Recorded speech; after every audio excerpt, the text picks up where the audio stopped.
Direct admission के नुकसान। किन स्टूडेंट्स को कॉलेज में डायरेक्ट एडमिशन लेना चाहिए और किन को बिल्कुल भी कॉलेज में डायरेक्ट एडमिशन नहीं लेना चाहिए, आपको क्या लॉसेस हो सकते हैं, पूरा डिटेल में खुलकर बात करेंगे इस वीडियो के माध्यम से। तो चलिए स्टार्ट करते हैं। नमस्कार दोस्तों, कैसे हैं आप? होप सभी अच्छे होंगे। The college coach YouTube channel पे आपका फिर से स्वागत है। अगर आप इस साल मध्य प्रदेश में एमपीडीटी काउंसलिंग के थ्रू टेक्निकल कोर्सेज जैसे कि BTech, B pharm, D pharm, इसके अलावा बहुत सारे ऐसे बच्चे हैं जो इस साल डिप्लोमा कोर्स कंप्लीट करेंगे, बीटेक सेकंड ईयर में एडमिशन लेंगे, बी फार्म सेकंड ईयर में एडमिशन लेंगे, पीजी कोर्सेज की अगर हम बात करें, जैसे आपने अगर ग्रेजुएशन कर रखा है तो बहुत से बच्चे एमबीए भी करेंगे, एमसीए करने का सोचेंगे। अगर आपने जैसे बीटेक कर रखा है तो एमटेक भी कर सकते हैं, बी फार्म कर रखा है एम फार्म कर सकते हैं। तो ये जो यूजी पीजी टेक्निकल कोर्सेज हैं, इनसे जुड़े हुए अगर आप मध्य प्रदेश में किसी भी एक अच्छे प्राइवेट कॉलेज में एडमिशन लेने का सोच रहे हैं, एक अच्छा प्राइवेट कॉलेज ऐसा जहां पर आपको एजुकेशन मतलब स्टडी अच्छी मिल जाए, फैसिलिटीज अच्छी मिल जाए और साथ ही साथ आपका सिलेक्शन एक अच्छी कंपनी में हो जाए, आपकी लाइफ अच्छी हो जाए, ये हर एक पेरेंट्स भी चाहता है, स्टूडेंट भी चाहता है। तो आज के इस वीडियो के माध्यम से जो जानकारी मैं आपको शेयर करने वाला हूं, ये आपके लिए बहुत ही महत्वपूर्ण होने वाली है। देखिए, ये जो वीडियो है यूनिवर्सिटीज के लिए नहीं है, स्पेशली जो एमपीडीटी काउंसलिंग के थ्रू आपको कॉलेज मिलते हैं, गवर्नमेंट कॉलेज और प्राइवेट कॉलेज, उनके लिए है। और स्पेशली अगर हम बात करें तो गवर्नमेंट कॉलेज में तो डायरेक्ट एडमिशन होता नहीं है, लेकिन जो प्राइवेट कॉलेज हैं वहां पर जो है डायरेक्ट एडमिशन का मतलब ये होता है कि वो लोग फाइल बना लेते हैं, बाकी एमपीडीटी काउंसलिंग के थ्रू प्रोसेस तो सेम ही करना होता है। तो पूरा डिटेल में समझते हैं। मैं आपसे रिक्वेस्ट करूंगा, अगर आप अभी तक इस चैनल से नहीं जुड़े हैं तो जरूर जुड़ जाएं, क्योंकि आने वाले टाइम में आपको जो है मैं आपको ऐसी बहुत सारी जानकारी एमपीडीटी काउंसलिंग के रिगार्डिंग रेगुलर अपडेट सपोर्ट, जैसे कि काउंसलिंग के शेड्यूल की जानकारी, कब से फॉर्म ओपन होंगे भरना, कब क्लोज हो जाएंगे, कैसे आपको भाग लेना चाहिए काउंसलिंग में, हर एक चीज पर आपको डिटेल में वीडियो मिलेगा। तो इसलिए आप जरूर जुड़ जाएं अगर आप अच्छे से काउंसलिंग करना चाह रहे हैं, एक अच्छे कॉलेज का सिलेक्शन करना चाह रहे हैं। तो आज के इस वीडियो में इसी टॉपिक पर हम बात करेंगे कि डायरेक्ट एडमिशन के क्या नुकसान होने वाले हैं, किन किन बच्चों को डायरेक्ट एडमिशन लेना चाहिए, किन को बिल्कुल भी नहीं लेना चाहिए। सबसे हमारा पहला पॉइंट होगा डायरेक्ट एडमिशन के नुकसान के बारे में, मतलब किन स्टूडेंट्स को कॉलेज में डायरेक्ट एडमिशन बिल्कुल भी नहीं लेना चाहिए। तो सबसे पहले अगर हम कोर्स की बात करें तो बीटेक की हम बात करेंगे, जो कि 12th के बाद होता है। तो जैसा कि आप जानते हैं एमपीडीटी काउंसलिंग में 3 राउंड होते हैं, फर्स्ट राउंड, सेकंड राउंड और सीएलसी राउंड। तो जो पहला राउंड होता है ओनली जेडबलई मेंस के बेस पे होता है, और जो सेकंड राउंड होता है वहां पर जेडबलई मेंस के बेस पे भी होता है और साथ ही साथ 12th वाले बच्चे भी अपेयर होते हैं। लेकिन अच्छे कॉलेज और जो गवर्नमेंट कॉलेज हैं वो सिर्फ आपको जेडबलई मेंस की रैंक के बेस पे ही मिलते हैं। अच्छी ब्रांच अगर आपको चाहिए, या आप नोट कर लें। और सेम टू सेम अगर हम बात करें बी फार्म कोर्स में, अगर आपको एडमिशन लेना है, फार्मेसी करना है अगर आपको, तो वहां पर जो है आपको कोई एग्जाम नहीं देना है, काउंसलिंग में भाग लेना है। ऑनलाइन पूरी काउंसलिंग होगी, कॉलेज सिलेक्शन आपको करना है, बाकी आपके 12th के परसेंटेज बेस पे जो है आपको कॉलेज मिलेगा। तो अगर आपने इस साल जेडबलई मेंस एग्जाम दे रखा है, बीटेक कोर्स के लिए आप अप्लाई करना चाह रहे हैं एमपीडीटी काउंसलिंग के थ्रू, तो मैं आपसे रिक्वेस्ट करूंगा आप बिल्कुल भी कॉलेज में डायरेक्ट एडमिशन ना ले। भले आपका परसेंटाइल कुछ भी रहा हो, आपने पहला अटेम्प्ट दिया, दूसरा अटेम्प्ट दिया, आपका 20-30 जो भी परसेंटाइल रहा हो, आप कॉलेज में बिल्कुल डायरेक्ट एडमिशन मत लीजिएगा। आप खुद काउंसलिंग कीजिएगा। खुद काउंसलिंग नहीं कर पा रहे हैं तो किसी से काउंसलिंग करा लीजिएगा, जैसे कि हम लोग भी काउंसलिंग करते हैं। तो पहली चीज आपको समझ में आ गई होगी, अगर आपका जेडबलई मेंस एग्जाम में कितना भी परसेंटाइल है, जेडबलई मेंस एग्जाम आपने दे रखा है, बीटेक कोर्स के लिए आप अप्लाई करना चाह रहे हैं, तो आप खुद काउंसलिंग के उसका एडवांटेज क्या होगा मैं आपको बता दूंगा। दूसरी चीज, अगर आप जैसे बी फार्म करने का सोच रहे हैं और आपका 12th में 60 प्लस परसेंटेज है, 60 या 65 प्लस परसेंटेज है, तो आप लोगों को भी जो है खुद काउंसलिंग करना चाहिए, कॉलेज में डायरेक्ट एडमिशन नहीं लेना चाहिए। क्योंकि अभी के टाइम में जैसे कि आपने देखा होगा, बहुत सारे कॉलेज से फोन आना स्टार्ट हो गए होंगे कि हमारी सीट बनने वाली है, हम ये फीस का ऑफर दे रहे हैं, तमाम चीजें जो है चल रही होंगी। तो डेफिनेटली बच्चा सोचता है और ये समझता है कि अगर मुझे सीट नहीं मिली तो क्या होगा, तो इसलिए वो एडमिशन लेने का सोचता है। और देखिए, अगर आप कॉलेज में जैसे डायरेक्ट एडमिशन लेने जाएंगे तो ऑब्वियसली कुछ नहीं होगा, वो लोग फाइल बना के रख लेंगे, आपसे फीस ले लेंगे, 30,000, 40,000, 10,000, 5,000 जो भी फीस ले लेंगे, आपके डॉक्यूमेंट्स रख लेंगे, मतलब आपको फंसा देंगे। तो सबसे पहली चीज वही मैंने मेंशन की है, डायरेक्ट एडमिशन लेके आप कॉलेज में फंस जाएंगे, मतलब आप फीस जमा कर देंगे और अपने डॉक्यूमेंट जमा कर देंगे। और टीसी माइग्रेशन जो होता है ये ओरिजिनल सबमिट होता है, तो कहीं भी जो है आप टीसी माइग्रेशन अभी जमा ना करें जब तक जो है आपका फाइनल एडमिशन नहीं हो जाता है, जब तक जो है आपके पास अलॉटमेंट लेटर नहीं आ जाता। क्योंकि एमपीडीटी काउंसलिंग में जो अलॉटमेंट लेटर होता है उसी पे मेंशन कर रखा होता है कि आपको इस कॉलेज में ये ब्रांच मिल गई है, इस कॉलेज में ये कोर्सेस मिल गया है, ये पूरा मेंशन होता है। तो इस चीज को आप नोट कर लें। दोनों पॉइंट्स आपको समझ में आ गए होंगे। अगर आपने जेडबलई मेंस एग्जाम दे रखा है, कितना भी परसेंटाइल है, आप जो है एडमिशन नहीं लेंगे और बी फार्म करना चाह रहे हैं तो 60-65 परसेंटेज अगर आपका 12th में, तब भी जो है आपको डायरेक्ट एडमिशन नहीं लेना है, किसी की बातों में नहीं आना है। अगर आपको बिल्कुल भी कुछ भी ऐसा लग रहा है तो आप हमें फोन कर लें, हम आपको गाइडेंस दे देंगे।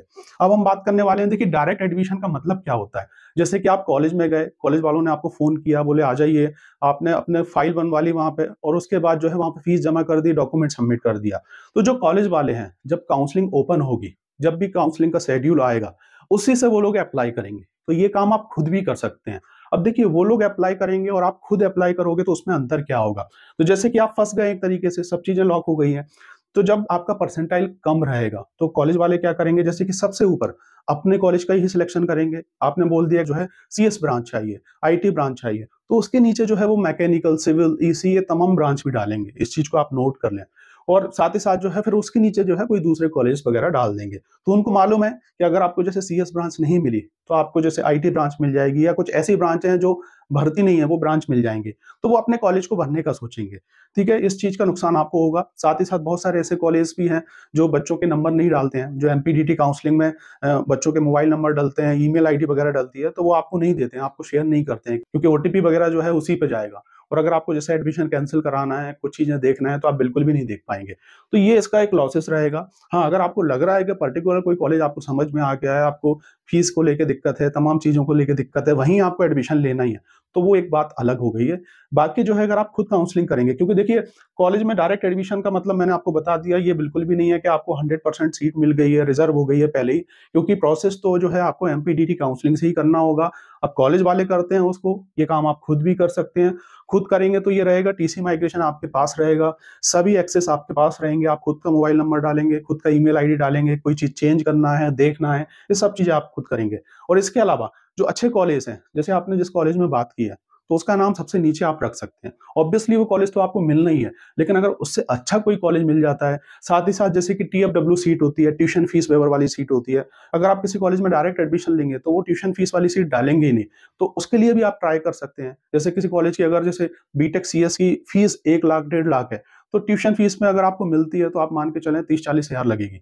तो आप एक ट्राई कर सकते हैं। कुछ कॉलेज को ट्राई कर सकते हैं, अच्छे कॉलेज को ट्राई कर सकते हैं, अपनी एक लिस्ट बना सकते हैं और उसकी तरह से जो है आप काउंसलिंग कर सकते हैं। तो आपको काउंसलिंग करना चाहिए, अगर आप इस कंडीशन के अंदर आ रहे हैं तो। अब इस कंडीशन के अंदर नहीं है, तो क्या करें?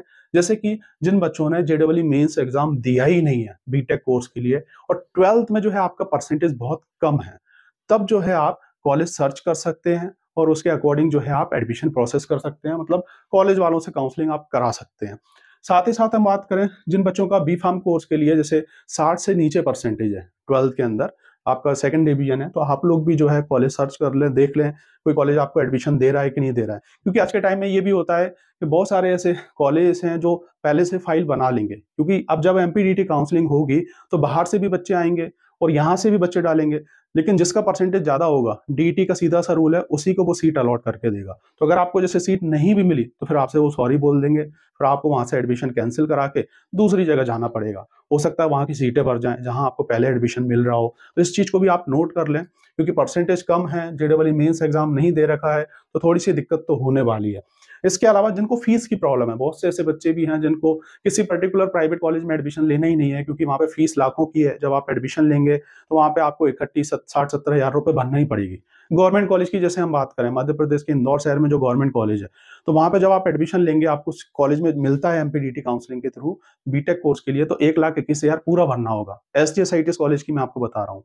तो सेम यही रहता है। तो अगर आपको फीस की दिक्कत है, बी फार्म कोर्स के लिए अगर आपका परसेंटेज सेकंड डिवीजन के अंदर है, जेईई मेंस एग्जाम नहीं दे रखा है, 12th में कम परसेंटेज है, कुछ ऐसे बच्चे भी होंगे जिन्होंने जेईई मेंस एग्जाम नहीं दिया है, लेकिन 12th में अच्छा परसेंटेज है, तो आप काउंसलिंग के थ्रू जा सकते हैं। हो सकता है कि आपको कोई अच्छा कॉलेज मिल जाए, क्योंकि कुछ सीटें बचती हैं उस टाइम भी। तो ये चीज़ आपको समझ में आ गई होगी। अब देखिए, अगर आप जैसे कि चाह रहे हैं कि आप जो ये कॉलेज हैं, अगर आप किसी कॉलेज में डायरेक्ट एडमिशन लेने का सोच रहे हैं, और इसमें देखिए एमपीडीटी के लिए और रजिस्ट्रेशन के लिए कुछ चार्जेस लेते हैं कॉलेज वाले। तो अगर आप चाह रहे हैं कि ये चार्जेस आपके ना लगे, तो आप हमें कॉल कर लीजिएगा, हम आपको जो है वो चार्जेस माफ़ करा देंगे। किस बेस पे माफ़ कराएँगे, वो मैं आपको बता दूँगा फ़ोन लगा के, अगर आप मुझे कॉल करेंगे, व्हाट्सएप पे मैसेज करेंगे। जो बच्चे डायरेक्ट एडमिशन लेने का सोच रहे हैं, जो इस कंडीशन के अंदर आ रहे हैं, तो जो आपका एमपीडीटी का ₹1530 जो चार्जेस है, जो बेसिक चार्जेस हैं, मतलब 1500 से लेके ₹2000, वो हम लोग जो है माफ़ करा देंगे, लेकिन वो लिमिटेड बच्चों के लिए रहता है, 50-60 बच्चों के लिए रहेगा, सभी के लिए नहीं है। तो उसके लिए आप हमें कॉल कर लें, स्पेशली इंदौर सिटी में अगर आप किसी पर्टिकुलर कॉलेज में लेने का सोच रहे हैं, तो वो एडमिशन हम आपका करा के देंगे प्रॉपर तरीके से, और आपको गाइडेंस करके देंगे, सब चीज़ें करके देंगे। इस चीज़ का आप नोट कर लें, तो इस चीज़ के माध्यम से आप चीज़ें समझ पाए होंगे। और इसके अलावा बहुत से ऐसे कॉलेजेस हैं जो स्कॉलरशिप को एडजस्ट भी करते हैं। जैसे कि किसी कॉलेज की फीस 70,000 है, आप ओबीसी कैटेगरी से हैं, तो स्कॉलरशिप 28,000 कुछ आती है, तो वो एडजस्ट करके रिमेनिंग फीस पे करने की भी फैसिलिटीज़ देते हैं। तो इस टाइप का भी अगर आप चाह रहे हैं, तो डायरेक्ट एडमिशन ले सकते हैं। बाकी अगर आपने जेईई मेंस एग्ज़ाम दे रखा है, तो काउंसलिंग आप खुद करें, और 12th में अच्छा परसेंटेज है, तब भी आप काउंसलिंग खुद करें, मतलब बी-फार्म कोर्स के लिए। और इसके अलावा पीजी कोर्सेज़ में सेम यही कंडीशन है।